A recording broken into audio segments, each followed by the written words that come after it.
Hi hello friends, welcomes to Vasu's thoughts channel. ಇವತ್ತು ನಮ್ಮ ಚಾನಲಲ್ಲಿ ಅವಲಕ್ಕಿ ಮಿಕ್ಸ್ಚರ್ ಹೇಗೆ ಮಾಡೋದು ಅಂತ ನೋಡ್ಕೊಳ್ಳೋಣ. ಇವಾಗ ಒಂದು ಬಾಂಡಿನಲ್ಲಿ 150 ಗ್ರಾಮ್ ಅಷ್ಟು ಎಣ್ಣೆ ಹಾಕಿದ್ದೀನಿ. ಇದು ಎಣ್ಣೆ ಚೆನ್ನಾಗಿ ಬಿಸಿ ಆಗಬೇಕು. ಎಣ್ಣೆ ಬಿಸಿಯಾಗಿದ್ದು ಅದರಲ್ಲಿ ಒಂದು ಟೀ ಸೋಸ ಜರಡಿ ಇಟ್ಕೊಂಡು ಅದರಲ್ಲಿ ಅವಲಕ್ಕಿನ ಹಾಕ್ಕೊಂಡು ಚೆನ್ನಾಗಿ ಫ್ರೈ ಮಾಡ್ಕೊತಾ ಇದ್ದೀನಿ. ಇದು ಚೆನ್ನಾಗಿ ಕಳ್ಳೆಪುರಿ ಥರ ಬರುತ್ತೆ ನೋಡಿ ಅವಲಕ್ಕಿ. ಈ ಥರ 3 ರಿಂದ 4 ಸತಿ ಹಾಕ್ಕೊಂಡು ನಾವು ಫ್ರೈ ಮಾಡ್ಕೋಬೇಕು. ನಾನು 1/4 ಕಪ್ನಷ್ಟು ಅವಲಕ್ಕಿ ತೊಗೊಂಡಿದ್ದೀನಿ. ಒಂದು 4 ಸ್ಪೂನ್ ಬರುತ್ತೆ ಅಷ್ಟೇ ಅದು. ಈ ಥರ ನಾವು 4 ಬ್ಯಾಚ್ ತೊಗೊಂಡಿದ್ದೀನಿ. ಇವಾಗ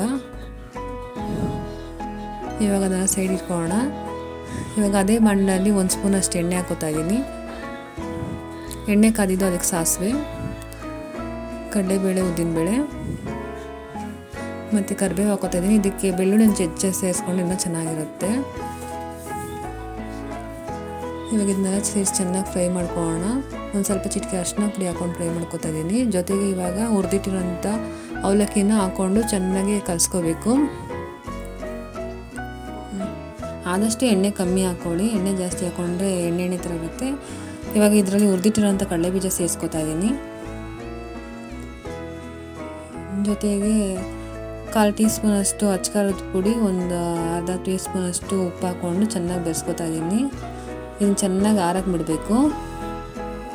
ನೋಡಿ ಫ್ರೆಂಡ್ಸ್, ಆರಿನ ಚೆನ್ನಾಗಿದೆ. Thanks for watching. See you next video. Thank you. Bye.